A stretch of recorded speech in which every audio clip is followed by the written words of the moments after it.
मेरे लिए आज के कार्यक्रम में मैं आपको मुख्य अतिथि और मुख्यमंत्री नहीं मानता।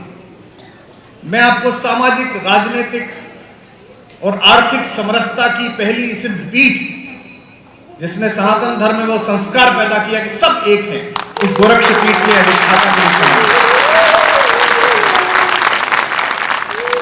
2-2.5 दशकों से मैं वहां जाता रहा। जब पूज्य बड़े महाराज जी शरीफ में थे तो महाराणा प्रताप इंटर कॉलेज में एक कविता की शाम जमती थी और हम लोगों को वो सुनते थे, आशीर्वाद देते थे। आपने थोड़ा कवि सम्मेलन कम सुने, मेरी आपसे शिकायत रहती है, आपको सुनने चाहिए और मेरे तो विशेष रूप से सुनने चाहिए। मैंने पहले भी आपसे कहा, 2007 में एक मुख्यमंत्री ने मुझे सुना था अहमदाबाद में।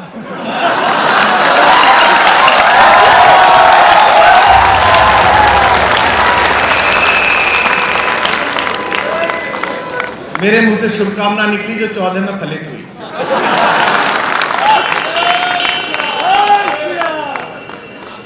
अभी पता नहीं किस दिन फिर दोबारा निकल जाएगी।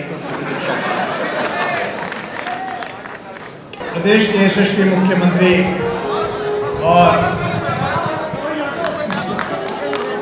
गोरक्षपीठ के वर्तमान में प्रभारी पीठाधीश्वर आदरणीय महाराज श्री योगी आदित्यनाथ जी, राम प्रताप,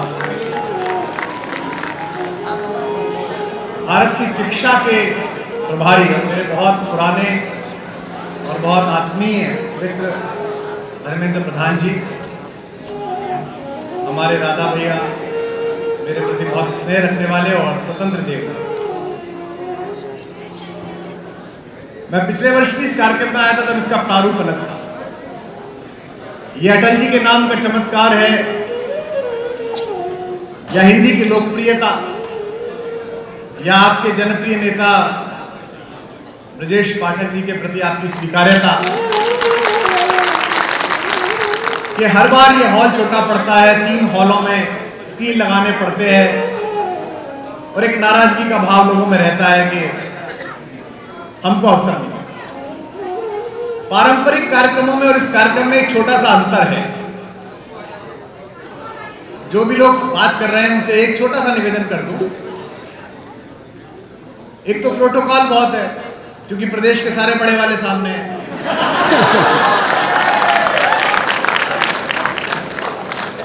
दूसरा, ये चुनावी समय का कार्यक्रम, टेलीविजन के सारे चैनल आए हैं और इनकी कोई इच्छा राम सुनने में, कोई इच्छा अटल जी सुनने में नहीं है।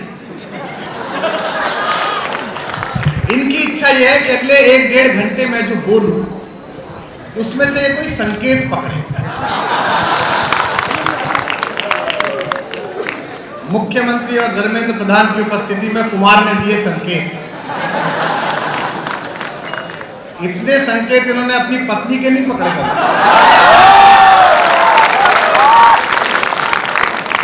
पिछले दिनों में एक कार्यक्रम और आ गया था। एक हमारे बहुत पुराने सांसद आदरणीय हैं, समाजवादी पार्टी में महत्वपूर्ण नेता है, उनके 75 वर्ष पूरे होने पर एक किताब छपी, उसके विमोचन करने के लिए आए तो 3-4 दिन तक संकेत ही चलते रहे।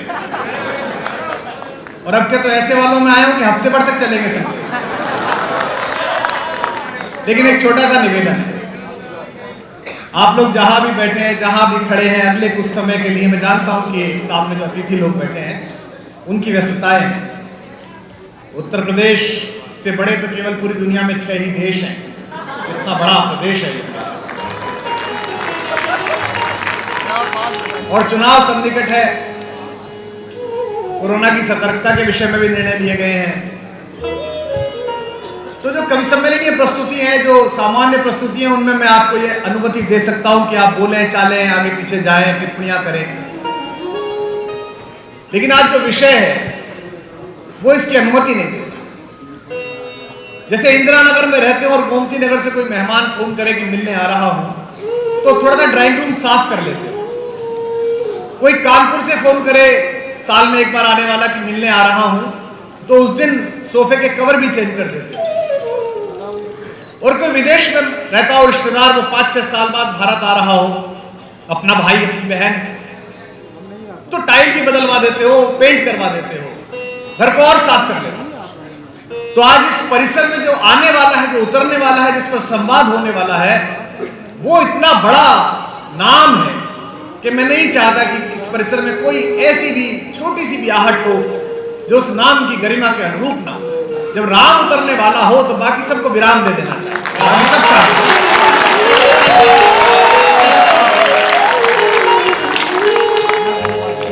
इसीलिए मोबाइल थोड़ा बंद रख लीजिए,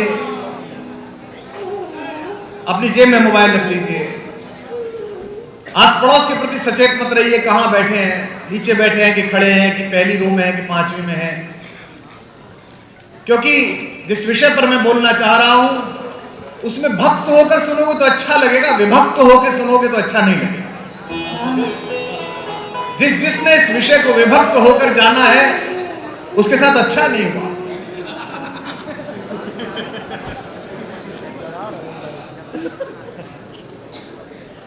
बहुत सारे लोग आश्चर्य करते हैं मुझसे। पीछे अभी लॉज में जब हम प्रतीक्षा कर रहे थे, आप समय से पहले आए मुख्यमंत्री जी, जिस समय था मेरे लिए आज के कार्यक्रम में मैं आपको मुख्य अतिथि और मुख्यमंत्री नहीं मानता। मैं आपको सामाजिक, राजनीतिक और आर्थिक समरसता की पहली सिद्ध पीठ, जिसने सनातन धर्म में वो संस्कार पैदा किया कि सब एक हैं, उस गोरक्ष पीठ के अधिष्ठाता के 2-2.5 दशकों से मैं वहां जाता रहा। जब पूज्य बड़े महाराज जी शरीफ में थे तब महाराणा प्रताप इंटर कॉलेज में एक कविता की शाम जमती थी और हम लोग को वो सुनते थे, आशीर्वाद देते थे। आपने थोड़ा कवि सम्मेलन कम सुने, मेरी आपसे शिकायत रहती है, आपको सुनने चाहिए और मेरे तो विशेष रूप से सुनने चाहिए। मैंने पहले भी आपसे कहा, 2007 में एक मुख्यमंत्री ने मुझे सुना था अहमदाबाद में।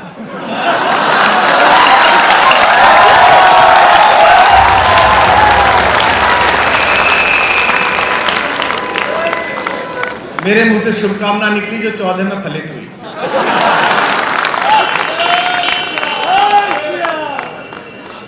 अभी पता नहीं किस दिन फिर दोबारा निकल जाएगी। लोग पूछते हैं कि आप राम पर क्यों बोलते हैं, पिछले 3-4 वर्षों में क्यों बोलते हैं। उसके अलग अलग फायदे नुकसान हैं। मुझे याद है कि स्वतंत्र भैया जब कोरोना से जूझे तो हमको चिंता थी, सबको चिंता थी। स्वस्थ होने के बाद इनका फोन आया, ढूंढते ढूंढते मेरा पूरा ऑफिस हिल गया। भाजपा के प्रदेश अध्यक्ष ढूंढ रहे हैं। हमारे ऑफिस में 25-30 बच्चे काम करते हैं अलग अलग मानसिकता के। उनमें से जो इनकी तरफ की मानसिकता के उनके हृदय कमल खिल गए, कुछ होने वाला है। सर अध्यक्ष ढूंढ रहे हैं, अध्यक्ष ढूंढ रहे हैं आपको। मैंने कहा इनसे, भाई साहब, मैंने कहा जी भाई साहब कैसे हैं? बोले भैया बड़ा संकट था, बड़ा सांस छूटती थी, फिर अपने अपने राम सुनता था, संबल पढ़ता था। स्वस्थ होने के बाद मैंने सोचा आपको फोन करके सूचना दूं। लोग पूछते हैं कि इसमें क्यों बोलते हो, राम पर क्यों बोलते हो? अच्छे खासे कवि सम्मेलन चल रहे हैं, अच्छा खासा सब काम चल रहा है, इस पर क्यों बोलते हो? कोई ऐसी बात तो नहीं बता दूंगा कि राम कथा में कोई नया सोपान जुड़ जाएगा। मुझसे पहले तो हजारों लोग बोले हैं और जब महर्षि वाल्मीकि कह गए, तुलसी कह गए, तो मैं कहां लगता हूं। सामान्य कवि सम्मेलन का कवि मंची है कवि। राम पर इसलिए बोलता हूं कि मुझसे आज से 6-7 वर्ष पहले धर्मेंद्र भैया, मेरी बेटी ने कहा, वो विदेश पढ़ने जा रही थी, तो मैंने उसको मानस दी सीताराम चतुर्वेदी की। मैंने कहा बेटा ये ले जाना और इसको कभी कभी पढ़ना, इसका अनुवाद पढ़ना। तो उसने कहा ठीक है। मैं उसके साथ लंदन गया तो उसका कमरा जो हॉस्टल मिला था उसमें चीजें रखवाने लगा, ये यहाँ रख दो, ये यहाँ रख दो, ये यहाँ रख दो। तो मैंने वो मानस एक जगह रखी और मैंने कहा इसका ध्यान रखना, साफ रखना, पढ़ते रहना। तो उसने मुझसे फिर कहा शाम को कि आप बहुत ज्यादा इंसिस्ट करते हो, ये कैसी कहानी है कि इसमें एक राजा ने अपनी गर्भवती पत्नी को छोड़ दिया। तो मैंने कहा ऐसा तो हुआ ही नहीं था, मानस में कहीं नहीं है। बोले नहीं पर ये कहानी तो है। तो मैंने कहा तो एजेंडा फिक्सिंग थी। ये तो 2000 वर्ष पहले, 1500 वर्ष पहले जब भारत के सारे मानकों को ध्वस्त करना था तब ये कहानी आरोपित की गई। ऐसी तो कहानी है ही नहीं। फिर मैंने उसे तर्क बताए तो उसने मुझसे कहा अच्छा है तो आप इसे बोलते क्यों नहीं हो। तब मुझे पहली बार पता चला कि हम प्राइमरी में, एलकेजी में, नर्सरी में बच्चों को सिखा रहे हैं टॉम डिक हैरी की कहानियां। और उनसे मैडम पूछती है कहानी सुनाने के बाद कि ओके बेटा इस स्टोरी से आपको क्या मॉरल मिला। इस स्टोरी से आपको क्या पता चला? और हमारी सारी कथाएं, हमारे सारे पास पहुंचने वाला ज्ञान ऐसे ही प्रतीक शास्त्र से आ रहा है, जिसमें श्रम नहीं है, परिश्रम नहीं है, क्षमता नहीं है, संस्कार नहीं है, मेधा नहीं है, केवल चमत्कार है। और उसे माने जाने के लिए हमारा बचपन बाध्य किया जा रहा है। ऐसा हुआ तो फिर ऐसा हो गया। एक परी बन गई, एक फेरी बन गई। सबसे बड़ी कहानी कौन सी मशहूर हुई है पिछले 100 साल में? आपको पता है भारत के बच्चों में सबसे बड़ी कहानी कौन सी मशहूर हुई है? शिक्षा मंत्री बैठे उनके सामने कह रहा हूं, हैरी पॉटर। क्या है उसमें? उसकी खुद की क्षमता क्या है, उसकी प्रतिभा क्या है, उसकी प्रतिबद्धता क्या है, उसका संस्कार क्या है? वो एक झाड़ू लगाई उसने, उस पर उड़ा। हमने भी उड़ाया था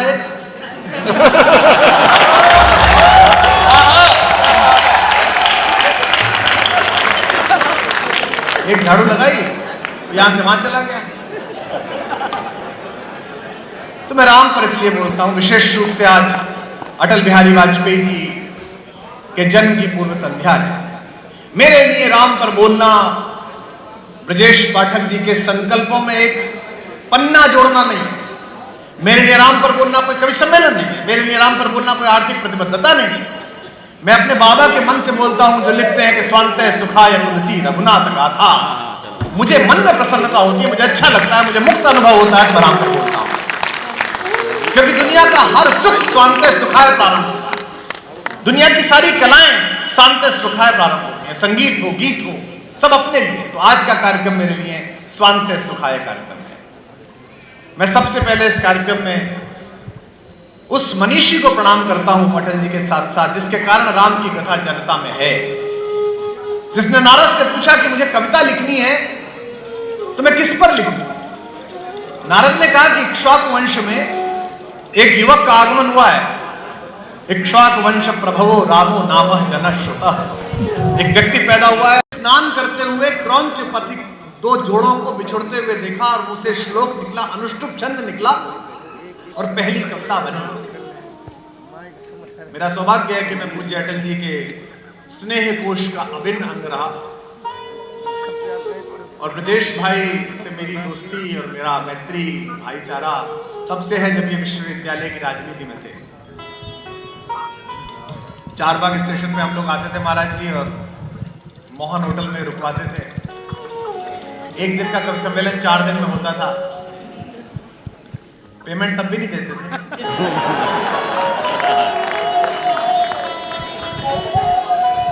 तब ये कहते थे कि भैया छात्रों का कार्यक्रम है। अब ये कहते थे कि भैया राष्ट्रीय विमर्श है, भैया राष्ट्र का कार्यक्रम है। मेरा भी कई बार मन करता है कि हाईवे पे मैं पेट्रोल वाले को बोलूं कि भैया इसमें राष्ट्र के नाम पर भर देते।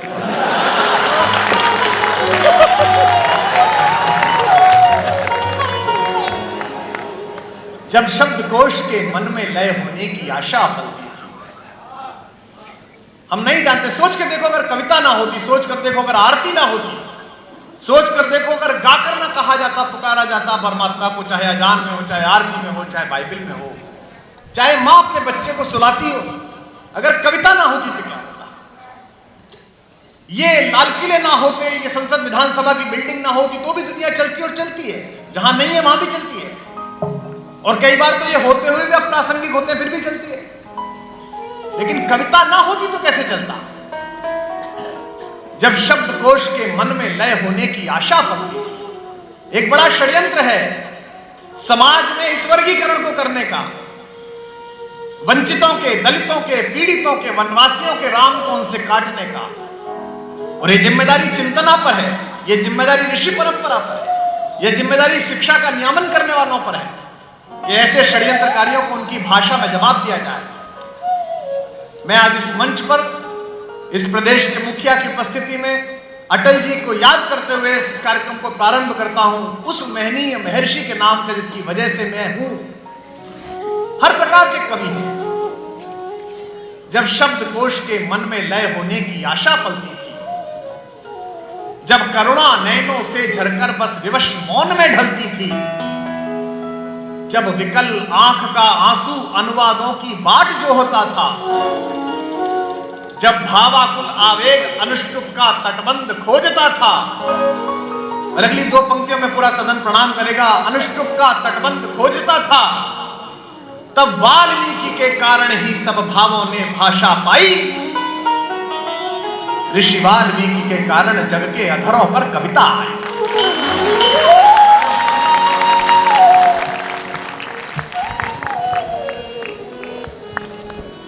वे वाल्मीकि जिनको त्रेता में शीश झुकाए काल में। भैया जब आई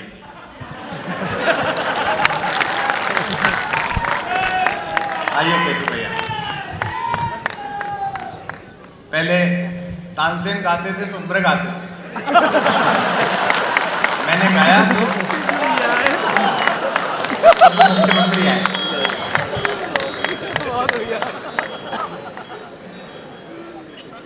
आइए, हमने बहुत समय दिल्ली के संकट मोचन मंदिर के बाहर के कमरे में बिठाया महाराज जी। जब मंदिर निर्माण की मीटिंग होती थी तो मेरे पूज्य ताऊ जी जो केंद्रीय मंत्री थे विश्व हिंदू परिषद के, पुण्य श्लोक आचार्य रामदास सुमन जी, मैं उन्हें लेके जाता था मोटरसाइकिल पे तिलकवा से, और भैया आते थे आदरणीय अशोक जी के साथ। तो हम लोग दोनों और बहुत सारे लोग बाहर के कमरे में बैठ कर सत्संग होते थे, और दोपहर में भोजन कराना होता था। गिरिराज जी, अशोक जी, नित्य गोपाल दास जी, संतों का सानिध्य होता था। ऋषि वाल्मीकि का कारण जग के अधरों पर कविता। कौन वाल्मीकि? वे वाल्मीकि जिनको त्रेता में शीश झुकाए काल मिला। और माएं बैठी हैं, बेटियां बैठी हैं, हमारी बहनें बैठी हैं, इस पंक्ति पर उनका आशीर्वाद मिले। हमारी भाभी बैठी है। वे वाल्मीकि जिनको त्रेता में शीश झुकाए काल मिला, वे वाल्मीकि जिनसे सिय को मायका मिला ससुराल मिला। वे वाल्मीकि जिनसे सिय को मायका मिला ससुराल मिला। इक्ष्वाक वंश अवतंश अवधिया जनकपुरी में कब जन्मे। जनक के नाती दशरथ के पोते कहां पैदा होना था, कहां पैदा हुए। पंक्तियां सुनिएगा। इक्ष्वाक वंश अवतंश अवधिया जनकपुरी में कब जन्मे। आपकी तालियों में अब शायद स्वर जागे इस बार। इक्ष्वाक वंश अवतंश अवधिया जनकपुरी में कब जन्मे। वे वाल्मीकि जिनके आंगन में लव कुश को ननिहाल में।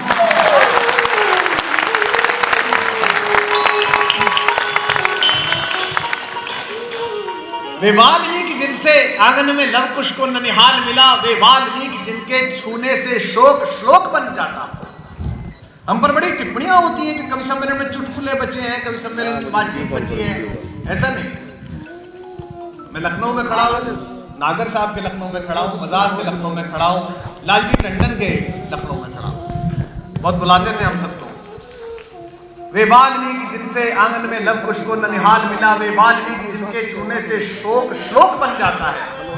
ऋषि को प्रणाम करता हूं, अंतिम पंक्ति में संवाद प्रारंभ करता हूं कि वे वाल्मीकि जिनके छूने से शोक श्लोक बन जाता हो। वे वाल्मीकि जिनकी रचना से जगत राम को पाता। अगर वाल्मीकि ना बताते तो तुलसी तक राम ना आते। वे वाल्मीकि जिनकी रचना से जगत राम को पाता हो। और इस पर फिर दोनों हाथ उठाकर प्रणाम करना आखिरी दो पंक्तियों पर कि वाल्मीकि जिनकी वाणी वेदों सी पावन वाणी है। वे वाल्मीकि जिनकी वाणी वेदों सी पावन वाणी है। वे वाल्मीकि जिनकी पावन पुत्री कविता कल्याणी। उन ऋषि वाल्मीकि से यात्रा प्रारंभ। जब आज का विषय तय हुआ तो मुझे बड़ा अच्छा लगा, क्योंकि अटल बिहारी वाजपेयी जी और राम में बड़ा सामंजस्य है, बड़ा साम्य है। राम धीरोदात्त नायक है, सहज क्रोध नहीं आता राम। अटल जी धीरोदात्त नायक थे, क्रोध नहीं आता था। गठबंधन की सरकार आपने देखा था कैसे चलती थी। घटक दल के नेता वहां चढ़ाए हुए अंदर घुसते थे प्रधानमंत्री कार्यालय में कि आज समर्थन हट जाएगा। येलेना नायडू जा रहे हैं और बाहर निकल के कहते थे कि हमारा बात हो गया है प्रधानमंत्री जी से, अब सब सही चलेगा। मुस्कुराकर बात कह देने की जो उनमें कला थी वो अटल बिहारी वाजपेयी राम को एक साथ जोड़ती है। कहां पर? गांधी में भी राम के सत्याग्रह की छाया है। आज का विषय अटल राम संकल्प, इसी योजना, इसीलिए मैंने आपसे कहा कि आज का विषय थोड़ा गंभीर है। आनंद का मंगल का पर्व तो आपके साथ रहेगा ही, बातचीत तो आपके साथ रहेगी, लेकिन मैं जिस विषय पर बोल रहा हूँ उसकी थोड़ी एक गंभीरता है, उसे आप ध्यान रखेंगे। महाराज जी बहुत आपको प्रणाम, मैं आपकी व्यस्तता समझता हूँ।